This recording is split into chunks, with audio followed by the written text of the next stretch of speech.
స్వామివారికి అభిషేకం జరిగిన తర్వాతే మేము షాట్కి వెళ్తాం. ఓకే.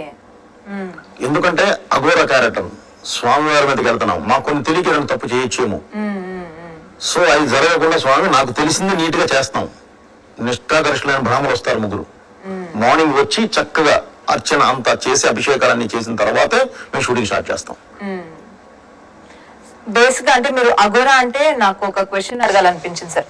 మేమందరం అఘోరా అనగానే ఎక్కడో దూరంగా ఉంటారు, మనుషులకు దూరంగా ఉంటారు, వాళ్ళ సాధనలో వాళ్ళు ఉంటారు, వాళ్ళ గెటప్ అంతా ఒక రకంగా ఉంటుంది అనే ఫీలింగ్ మాకుంటుంది.